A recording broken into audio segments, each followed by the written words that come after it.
This podcast is brought to you by Open Door Mission, restoring hope and changing lives. OpenDoorMission.com.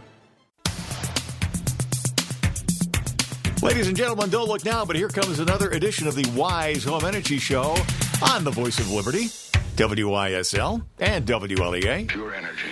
And in studio, we have the host for the most, Jeff Flaherty. Bob, good to be back in the hot seat again. Well, we hope it gets warm. Well, it's almost warm. It's getting there, right? It's been quite a season. Matter of fact, we just crossed the Rubicon here. We're recording this thing on Friday the 13th, and we just hit 100 inches of snow. Is that right? For the season. Okay, we're having a winter finally. Yeah, we did 45 total last year. Yeah. It's in the heating degree days. I don't have the numbers in front of me, but it's certainly higher than past years. So much so that I'm seeing that utilities are sending preemptive emails and text messages to say that your bill is going to be considerably higher this month. How nice. And so they're saying, well, it's a little bit of the usage and it's a little bit of we're buying the energy on the spot market, so we're paying higher prices. Yeah, so, the delivery charges was killing us. Yeah, so there's a lot of uproar over the utilities these days, and the other energy thing we see in the news a lot, or maybe we don't think it's energy, is there's ice hanging off of roofs and off of gutters. And I see a lot of news stories about these, how to get rid of the ice. Well, not all those news stories are about the ice hanging off your roof. Some of it's about the other ice. That's right. So if you're from Minnesota, we're sorry if we triggered you. That's right. So there's a general theme of we don't want ice around in these northern counties, I guess. So, what's interesting is when I see these TV news reports, it's always a roofer to explain the ice cause, which is not the person you want there, the roofer, because the roofers generally will say ventilation. Now, some of the TV news shows I've seen recently, they've said insulation, which is great. They're adding a little bit to their repertoire, but they're not the person that's typically going to solve this problem. What they're going to do is solve it short term by removing the ice at a very expensive cost and or removing the snow that melts and causes the ice. So I guess I always think they should call me, but if you called me, then they would have no news stories next year because the people would fix the ice. So I guess it makes sense that they'll continue to call the roofers. What they should do is really show the blower door test. That's a key test. Now you're talking. This is the pièce de résistance when it comes to what you do. Yeah. Right? I mean, and after all, you've paid for the blower door test already as part of that sky-high electric bill. Yeah, absolutely. And that's the test. And it's interesting. I think one of my reps was out at a doctor's home this morning, and ice problems, just bought the house. And he said, I'm kind of using your analogy, Jeff, of how we do an inspection first. We do a diagnostic. We don't just prescribe a solution without doing an examination and doing some testing. And, he said it's an easy analogy with doctors because they completely get it. So, but it's disheartening and really concerning when you have this ice hanging off your roof. So I thought we'd talk about the two approaches to ice. There's the short-term solution or addressing the ice. And that is really getting ahead of it. It's like anything. It reminds me of like shoveling a driveway. If you shovel a driveway right after fresh snow, the sun beats down on the blacktop and helps you out and heats it. If you wait and drive on it, and then a couple days later you try to go shovel it, it becomes very difficult. It's packed down. It's hard to shovel. And the same thing is regards to a roof. So some people are proactive and you see them roof rake, and they're never going to have ice dams because they're always roof raking. And so roof raking is a good preventative measure when you can do it. It's a little easier on ranch homes or Cape Cod homes because they're lower. I mean, they have extension poles. So when you start getting to colonials, 2-story homes, that becomes a little more of a challenge. But that is a good way to preemptively prevent the ice dams. Once the ice dams form, you can still use the roof rake to get that first foot of snow. It's harder to do. You have to pull it down and then kind of come over the ice dam. But that's another way to stop it from making the ice worse. Helpful hint, by the way, while you're roof raking, watch out for the windows. The dormers, I speak from experience. Absolutely. As a kid, my parents owned a small apartment complex, and Jeff, guess what you're doing today? You're coming down and roof raking, and we're chopping ice off the roof. Ooh. And oftentimes I would be up there just hammering away, and you'd get a 6-inch block of ice, and you're chipping, and nothing's happening, and then finally that axe just releases, and I mean, I would have axes through gutters, through roof shingles, and I always look over at my dad and go, I'm really sorry, but I just put an axe through the roof. So it's not the safest thing to do. Yeah, we had that great big long, that big long pole. Yeah. And the blade weighs something, so it's a little unwieldy. It is. Until you get the hang of it, it can kind of swing around. It is. It looks like that bar when the flying Melindas are walking across the rope, right? It's got a little flex. And so we always say you want to make sure you can do it safely. One of the big concerns is where that electric riser comes in. Make sure you stay away from that. But if you plan it out, you can really get that snow off. I see these companies getting all the snow off the roof. It seems like overkill. Driving down here, I thought, let's take a reasonable estimate in Western New York in the past month. How much money has been spent on snow and ice removal on a roof? And I would bet $1 million to $2 million has been spent. This is not a cheap endeavor. You're just talking man-hour labors. Usually they're charging a pretty good dollar amount per hour. Then you start getting into steam removal. And that's kind of an expensive adventure, too. I remember some years ago, a gentleman told me that he paid $5,000 to have this removed from his roof. Yeah. So maybe next year it'll be super warm. Maybe we're going to have a worse winter next year. So people will often call me and say, I never get ice, or I've never had ice. Well, we turn homes over very frequently, or we used to every 7 years. So they might be new to the home. So your home, really your roof has a potential to get ice. It really has like a load of potential to get ice because it's a combination of poor air sealing, poor insulation, poor ventilation, coupled with the weather, Mother Nature. If we have a cold stretch for 30 days and it doesn't get above 32, but it never snows, you won't get ice. But if we have snow and it never gets above 32, with the sun come out a little heat during the day, and you start getting 25-degree days, the heat that is being lost in your living space is melting that snow. It freezes at the edge, at the roof, because after you get past the wall, the overhang is always going to be cold. There's no heat source there. So the ice will form there, freeze, then gets colder overnight. Then it starts to warm up the next day, or we get some more snow. And so you have that freeze-thaw cycle. So your roof might be 4-day. It can go without ice, and then the 4th day, it's going to be a problem. Other homes might be 24 days, and some homes are so well designed, insulated, air sealed, ventilated that they're really never going to have an ice problem. I was looking out my back window, and I have a little tented pergola, and I'm getting icicles on my pergola. Well, there's no heat source. Well, other than the sun during the daytime. Right. So it's Mother Nature can make these small little icicles.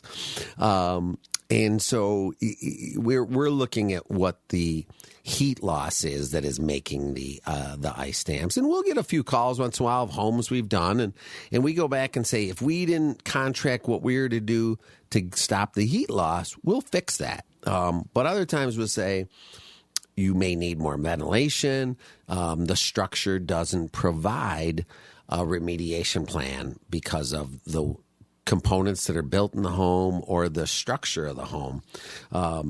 For example, low pitch homes are very challenging because over at the soffit, you start to get only a few inches of clearance. And then to get a body in there to properly air seal and baffle that becomes more of a challenge.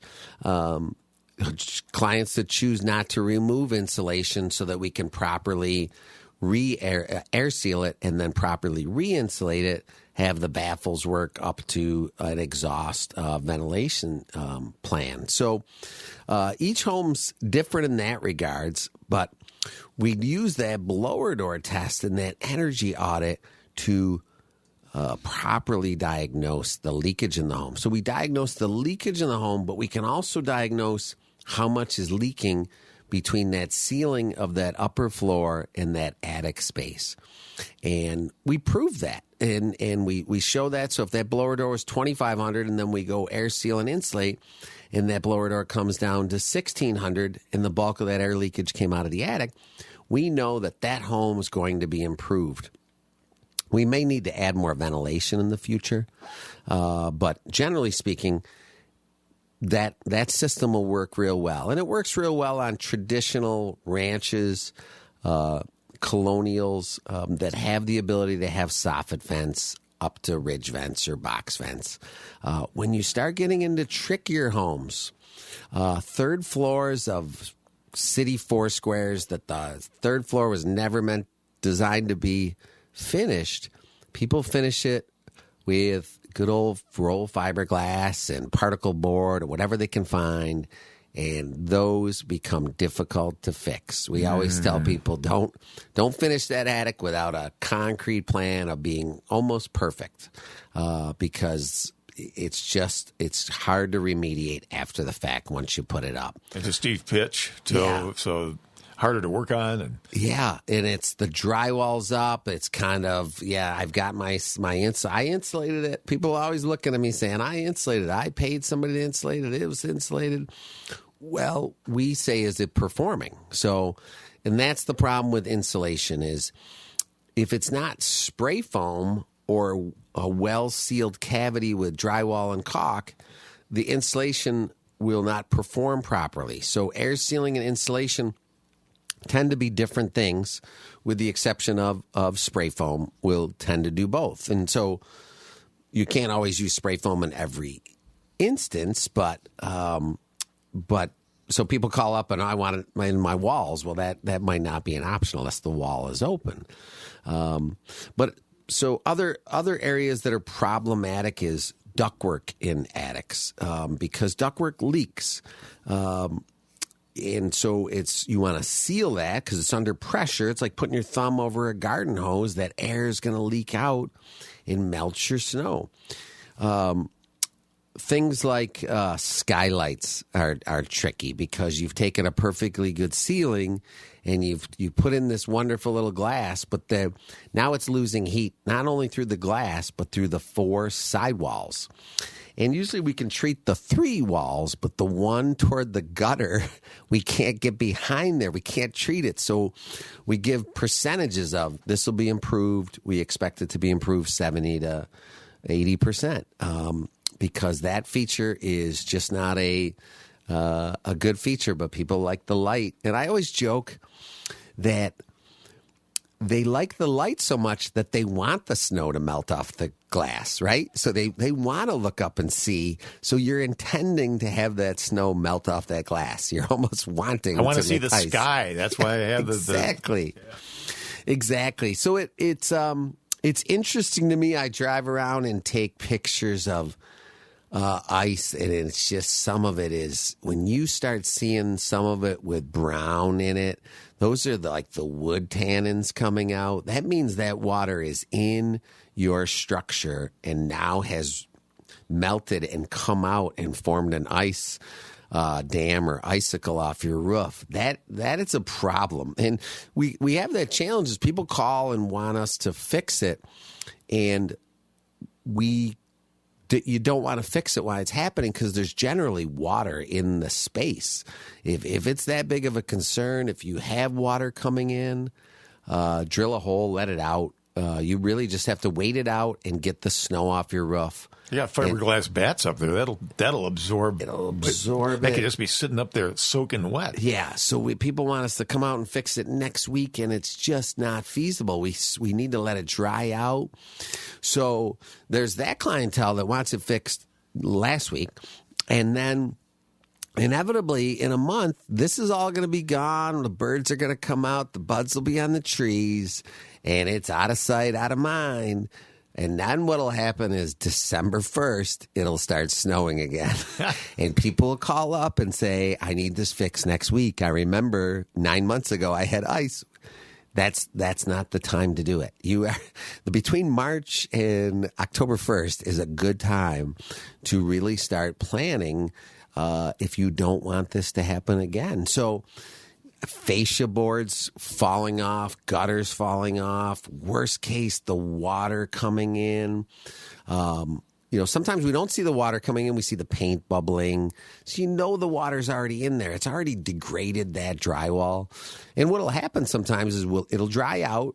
It will insulate it, but it kind of, the little residual moisture in that drywall will force its way down into the living space. And so you're still left with kind of a recurring problem because that water has kind of damaged those substances and they're hiding behind that paint. So what's interesting to me is you're taking a gamble when you don't do anything about it. So you're getting that cost this year. It's very stressful. People call up, they're very on edge. They don't want this water coming in their home. Dangerous. I have a neighbor who called me last weekend who sits on his maintenance board of his church and said, I probably should have you over to the church. It's poorly insulated. We have these ice dams. Well, we got a call at 8 in the morning from the fire department because overnight this big giant icicle fell and took out the gas meter, ripped it right off the gas line. It will do that kind of stuff. The plow person was coming around at 5 in the morning and saw it, opened the window, and can hear the hissing of the gas line. Oh, my gosh. And inside the building? Outside. So it was outside the building. Luckily, it didn't fill. If that had filled, that would have been a ginormous problem. So it was kind of amazing how quick they got the new meter set. But now the building had been without gas. It had been without heat. It was. But you think of the danger of these ice formations, and they can fall and crush cars and people walking by, pets. Injured people, absolutely. Yeah. So it's amazing, but people are frantically calling roofers, and roofers are out. And I think to myself, well, what a wonderful world. That's a good song. But I think to myself, why spend that money year after year? You could spend it month after month. We could have an icing event in December or January, and you could be back at it again in February. So, and March, the cruel. Remember now, March is the cruelest month, folks. That was, 98, 99 when we had the 42 inches in 1 week. Yeah, that was unbelievable. Yep, remember that well. It was like Tuesday, there was 24 inches, and then another 14 came on Thursday. Yeah. So it's interesting, but people don't know that it's a problem, and it's such a short-term problem, right? It's a week or 2 weeks or 3 weeks, and it's gone. I went to a home recently. I talked to the lady, and I said, besides comfort issues, are you getting any ice issues? And she said no. And 2 days later, I went to the home, and the husband was there and said, I'm like, you get a little ice? He's like, I am nervous. I'm going away next week, and there's no one to roof rake. So maybe that's the delineation of duties in a home. So one person doesn't know, that there's ice hanging off the roof. And so it's and they look pretty, right? I mean, if you don't know they're a problem until that water comes in the home or it's hanging over your entry door, they kind of look pretty cool hanging off your roof. In fact, so much that we make Christmas lights that look like icicles, right? It's true. But then I think of you're paying to provide heat in your home, and you're cold because it's drafty, because that heat is leaving.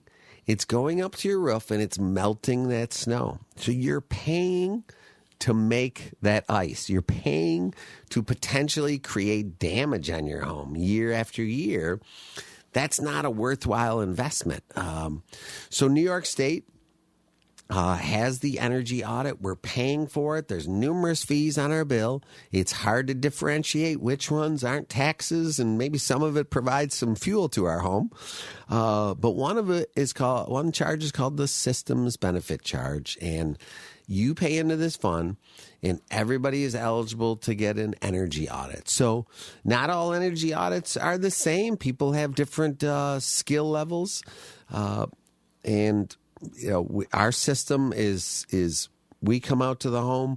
Not only are we inspecting in the attic, many people just tell us that the last person didn't even go in the attic. So I don't know how you'd know the conditions without going in the attic. We're using an infrared camera. We'll take the pictures beforehand, before we do the blower door test. Then if all conditions are right, there's no construction in the home with wallboard missing or trim missing, we'll do this blower door test. And it shows how much air leaks out of the home. And it also shows how much connectivity is to the attic. And that's where we reintroduce the infrared camera, and we look at the differences between the infrared scan before the blower door is running and after the blower door is running.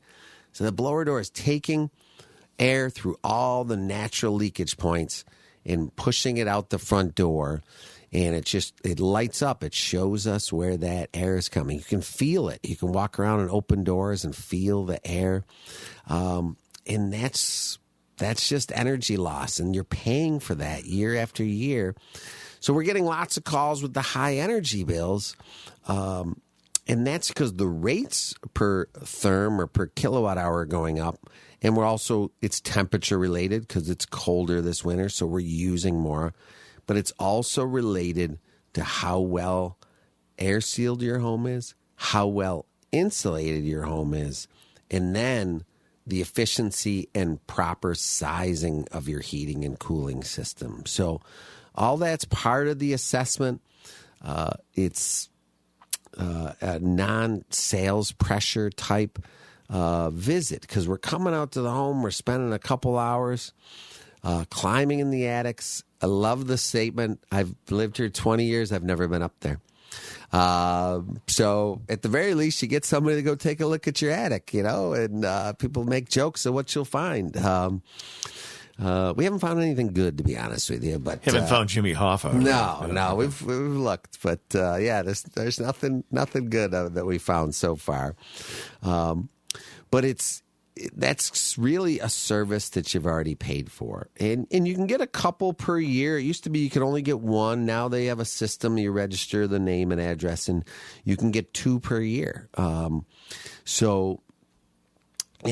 We put it into a software, and then we also have our knowledge of our existing homes that we already know. So we know what that blower door measures up to, that volume of home, that style of home. And there's, we lay it out for you. We don't lay it out that day. It can take us a week or two to figure out what the home needs, show you what rebates are available to make those improvements. And now you're armed with good information. You have real data about your home, and you can make the decision if you want to move forward, if that's financially makes sense to make those upgrades. So, one of the things we always say when you're having an ice event, take pictures. Take pictures of the whole roof. People will send us pictures of the icicles from the gutter down to the ground, and I've seen lots of ice before, so I don't really need to see. I just need to see where the ice is. I need to see the roof, the orientation of the valleys of the house. the soffit vent potential, the gable vent potential. So we always say take those pictures when it's happening, document the conditions. It's similar to a crime scene. If you're watching a crime unfold, take those videos. We're going to want those later. And that's what I always joke is we do CSI, but without the blood. We just have hopefully we just have the soffits and the fascia falling off, but we don't normally have any blood involved in our diagnosis. So no police tape. No. Well, we do put it up sometimes to let people not come near the crew when we're insulating. So I guess that's caution tape, but. So it's like I said, I'm guessing $1 million to $2 million was spent to remove snow off people's roofs. A lot of dough when you combine that with how big the electric bills are now. Yeah, and so if we have the same event next year, you're going to spend there'll be another $1 million or $2 million, and I feel bad for the roofers, because what happens is they lay down a new roof and then they get a call a year later saying I got ice, and it's like, whoops. Well, You're not calling the right person. The roofer's goal was to shed water off your roof. It is not his goal to design an ice remediation plan. They put down ice and water shield on the first 4 or 8 foot to stop that ice if it does get in. It may work, it may not. And then they ventilate. If you ventilate a home that's not air sealed well, you can cause problems. You can cause moisture problems in your attic, cause higher energy bills because it draws on the home. So ventilating without analyzing the attic is a bad idea. So these energy rebates are still available. We never know how long they'll last. They'll be there in some form, but it's just a procrastination. I know if I don't shovel that driveway, and a day or two goes by and it's been driven on, I curse that I procrastinated on that. And so if you've had ice, give us a call. Wise Home Energy, it's 585-270-5836. You can call or text. You can visit our website. We got some information on how to handle short-term ice issues. We got a new video on our YouTube channel of showing you how to handle that ice when it happens. Good to know. And your service area includes? So we cover Monroe County and surrounding counties. We do also go to Erie County, and we do play around a little bit in the southern tier if the need is there for their particular home and they desire our services. Good to know. Once more with a phone number there, Jeff Flaherty. It's 585-270-5836. Another edition of the Wise Home Energy Show here on WYSL, WLEA. If you missed the show, get the podcast at WYSL1040.com. We'll see you next time on the program, the Wise Home Energy Show.